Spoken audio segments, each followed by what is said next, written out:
It's here. The Sprue-Pocalypse.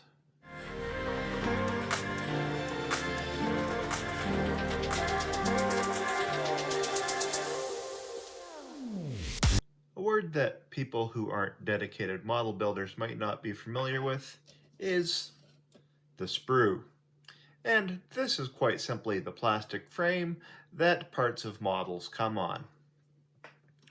To a regular person, it really might not look like much, but to a model builder, it's a realm of untapped possibilities. Most sprues come with more parts than you need to build models, and inevitably, pretty well every dedicated model builder wants to hang on to these extras for future use and conversions. Here is the sprue for the Puma reconnaissance vehicle by Battlefront. This is a great model, and on the sprue you get the options for making several vehicles. The box also comes with 4 of them in it, so you get quite a selection of sprues. You use the parts, obviously, to build the models, but when you're done building them, you have parts left over.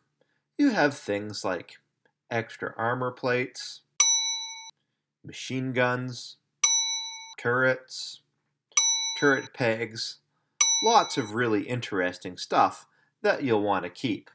So most of the time I just leave them on the sprue and store them away for future reference. Seems simple enough, right? But that's where this starts to become a little confusing. You see, saving a whole sprue just to have the right-hand fender off of a Jeep from 1943, in the off chance that you might need it, becomes a little bit of a daunting task. And when you're like me and you paint for a minimum of about 3 hours a day, you tend to produce a lot of sprues. A lot of sprues.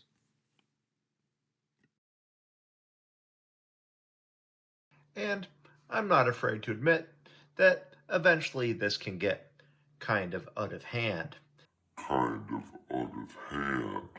And every 4 or 5 years, I find that I have to clamp down and just go ahead and cull, well, all my extra sprues. This brings me to this video today, because I'm at that point as far as my Flames of War collection goes.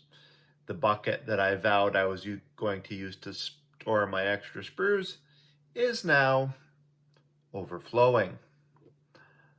Plus, when I have to go look for, say, a certain machine gun or a certain tool to attach to a tank or use in a diorama, well, when you're rooting through a giant box of miscellaneous sprues, it's pretty much impossible to find just exactly what you want. Fortunately for me, way back in the old days, when I was still a teenager, I went ahead and bought one of these Mastercraft branded parts towers for storing and sorting auto parts. I used to use this for Space Marines and other sci-fi related model parts, but these days it's been sitting unused. So now all I needed to do was get this to fit into this. A task that's definitely much easier said than done.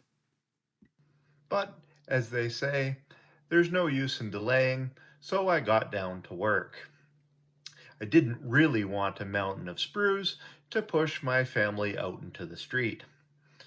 So I got out the drawers from the part sorter and I decided what was going to go where. I selected one for turrets, one for spare machine guns and heavy weapons, one for tools and storage, and so on and so on.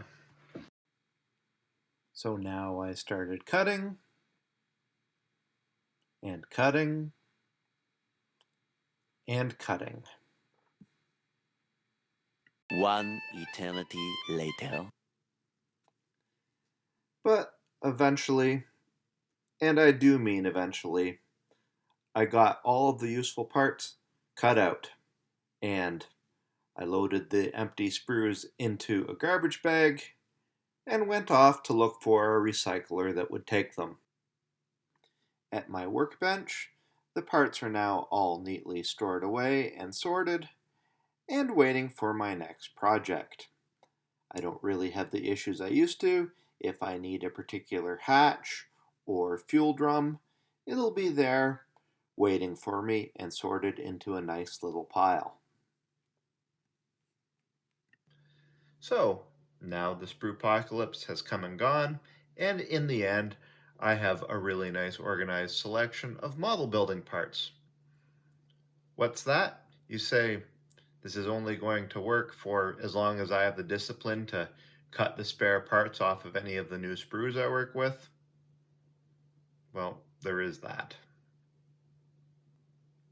Hey, look, new sprues. That's it for this episode. Thanks for watching. If you would like to look at ways to support miniature landscape hobbies, please check the links in the video description. You can join our Patreon account, or you can head over to my Etsy store and look at some of the projects I have for sale. A lot of the terrain I have featured, I've actually built right on the show. Until next time, remember to keep building life in miniature.